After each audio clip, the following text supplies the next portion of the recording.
नमस्कार, मैं अतुल चौबे आप सभी के सामने प्रस्तुत हूँ। एक मध्य प्रदेश की सराहनीय पहल जिसे बाबा रामदेव से लेकर सभी न्यूज़ चैनल और न जाने कितने राजनेताओं ने इसके लिए सीएम शिवराज सिंह चौहान को बधाइयाँ दी हैं, मध्य प्रदेश के मुख्यमंत्री को, और ये वाकई में एक सराहनीय कदम है।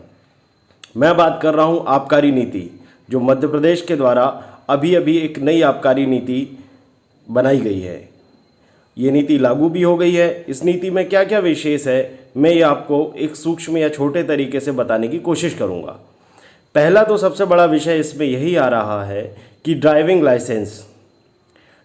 लाइसेंस अगर एक बार आप शराब पीते हुए पकड़े जाते हैं तो 1 वर्ष के लिए आपका ड्राइविंग लाइसेंस निरस्त कर दिया जाएगा। अगर 2 बार पकड़े जाते हैं तो 2 वर्ष के लिए, और तीसरी बार अगर पकड़े जाते हैं तो आजीवन आप कभी भी ड्राइविंग नहीं कर पाएंगे, चूँकि हमेशा के लिए आपका ड्राइविंग लाइसेंस निरस्त कर दिया जाएगा।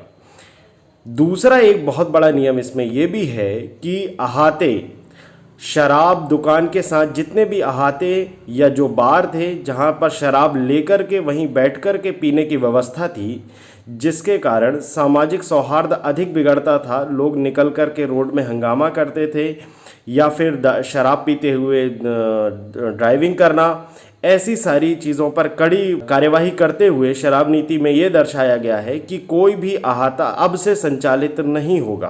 कहने का तात्पर्य कि सारे बार या फिर वो शराब दुकानें जिनके साथ पर बैठ कर के पीने की व्यवस्था थी, वह पूर्णतः साथ में शराब बैठकर पीने की व्यवस्था को पूर्णतः प्रतिबंधित किया जाता है। सिर्फ अब शराब दुकान में आप शराब लेकर के जाइए घर और वहाँ पर पिए, ना कहीं निकलकर लड़ाई झगड़ा, ना फिर रोड पर कोई एक्सीडेंट का झंझट। तीसरा और मुख्य विषय एक ये भी है वहाँ पर कि किसी भी मंदिर, सामाजिक, धार्मिक या फिर शैक्षणिक संस्थान के 100 मीटर के अंदर के दायरे में कोई भी शराब दुकान नहीं संचालित होगी। अगर आज तक है, वर्तमान तक है, तो अब ये नई शराब नीति के तहत उसे विस्थापित किया जाएगा कि वह 100 मीटर के दायरे के बाहर जाए। किसी भी विद्यालय, महाविद्यालय या फिर शासकीय कन्या आश्रम जो होते हैं और धार्मिक स्थान जैसे कि मंदिर, ऐसे स्थानों के 100 मीटर के अंदर के दायरे में कोई भी शराब की दुकान नहीं होगी। अगर आज तक है या वर्तमान तक रही है तो वह नई शराब नीति के आने के बाद वहां पर अनुचित पाई जाएगी, गलत, उसे विस्थापित किया जाएगा 100 मीटर के बाहर के दायरे में। और एक विषय उसमें यह भी है कि अगर किसी शराब दुकान पर एक कोई सामाजिक विरोध देखने को मिल रहा है, जो लोग जो समाज के लिए ठीक नहीं हैं, तो उस शराब दुकान को भी विस्थापित किया जाएगा। इसकी शक्ति कलेक्टरों को प्रदान की गई है कि वह अगर चाहें तो इस शराब दुकान को कहीं भी विस्थापित करके एक ऐसी जगह पर रख सकते हैं या उसे पूर्ण बंद करने के भी निर्देश दे सकते हैं अगर सौहार्द अधिक बिगड़ता हुआ दिखाई देता है।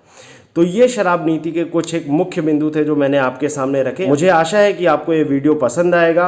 अगर ऐसे ही कुछ रोचक और महत्वपूर्ण तथ्यों के विषय में आप हमसे जानना चाहते हैं तो इस चैनल को सब्सक्राइब करें, पसंद करें, अपने दोस्तों तक शेयर करें और हमें कमेंट में अपने सुझाव ज़रूर दें, जिससे हम आगे कुछ बेहतर कर सकें। जय हिंद, जय भारत, नमस्कार।